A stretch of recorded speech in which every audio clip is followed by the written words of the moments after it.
Това е една история за спасяването на живота, за даването на надежда и за раздаването до последно. Защо продължавате да сте тук? Искам до последно да дам каквото мога на хората. За обичта на пациентите и за чудото. Незаменим човек. Златни ръце. Старши Янков доктор и младши доктор Янков. Те ми спасиха живота. Това е разказ за срещата с мъката на другия и непримиримостта с нея. Плакал ли сте? Да, плакал съм. Защо? И от радост съм плакал за пациенти, и от болка, че не съм могъл да помогна. Макар да съм направил всичко възможно. Това е история за една фамилия в бели престилки, положили клетвата на лекаря да помагат докато са живи. Как си ти, Минушка? Чувствам се добре. Болки имаш ли в Не, гръдния кош? не. Близо половин век, толкова е времето, което доктор Станьо Янков е посветил на пациентите си. Време изпълнено с хиляди тежки операции. Въпреки своите 75 години, лекарят продължава своята мисия и до него, рамо до рамо, цял живот е съпругата му Мария. След пенсионирането си като математик, тя също облича бялата престилка, за да помага на съпруга си. От 2 дни се оплаквах от болки в корема, палпаторна болка в епигастриума. Да. Доктор Янков завършва медицина през 70-те години на миналия век. Бързо обиква хирургията и става един от най-добрите специалисти, а спешните случаи между живота и смъртта се редят един след друг. Драматична операция ми се е запечатала в съзнанието преди 15 години. Много младо момче, 25 годишен, който беше намъшкан в сърцето. Нашия екип беше тук, правихме друга операция.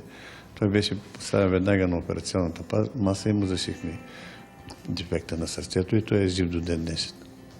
Години по-късно момчето със спасеното сърце не е забравил своя спасител. На 70-я рожден ден на доктор Янков той е един от пациентите, дошли да целунат ръката, държала спасителния скалпел.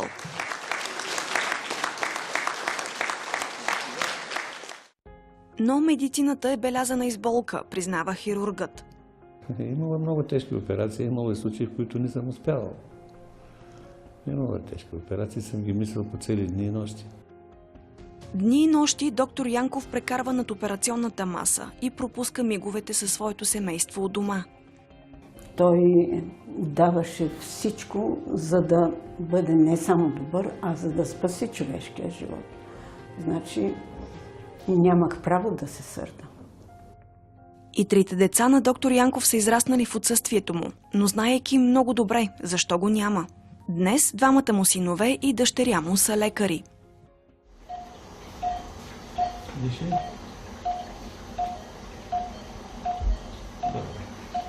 Най-добрият доктор. Доктор Георги Янков е последвал баща си и днес е гръден хирург в белодробната болница в София. В детските години даже малко ненавиждах тази професия. Непрекъснато го викаха, спешни случаи, операции. Били ли сте заедно на операционната маса? Правили Много сте... пъти. Правил ли вие забележки? Изключително. И може би аз така като първороден син беше доста критичен към мене. Много пъти ми се е карал. Бяхте ли по-строг към тях, защото са ви Да, синове? абсолютно. В никакъв случай да не чувстват, че ще имат някаква закрила от мен. Вторият син също е хирург.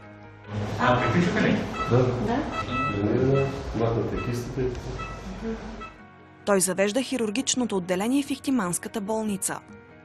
Аз винаги съм следвал примера на баща ми. 20 години работя вече тук и благодарение на него се научих на хирургия.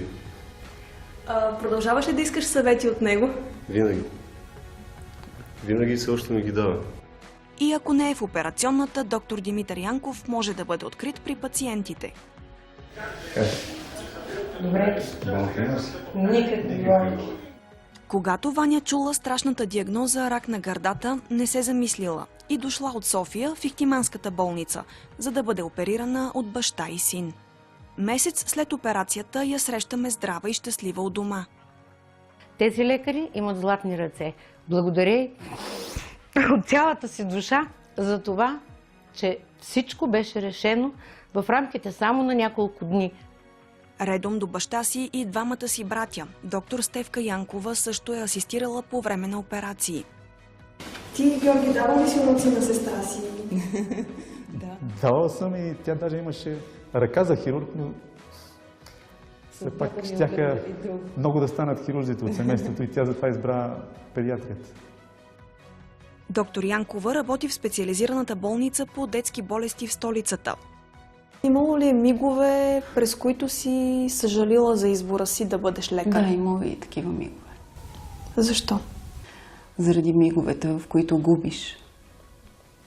Това просто е трудно.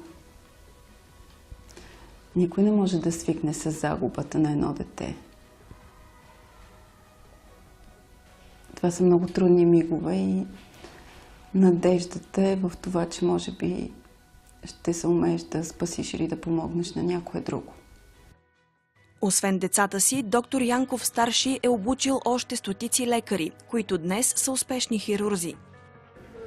Вече направих почти 40 години хирургия, обаче това е човека, на който дължа всичко.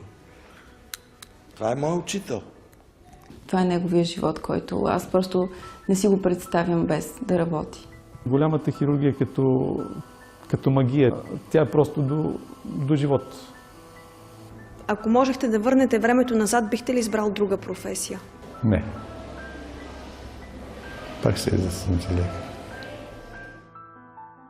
И логично следва въпросът. Петимата внуци ще наследят ли професията на своя дядо? На Стефчето, голямото момченце, онзи ден ми каза: бабо, аз ще стана хирург. А най-малката внучка, Станимира, е кръстена на дядо си и вече прави уверени крачки до баща си в болницата.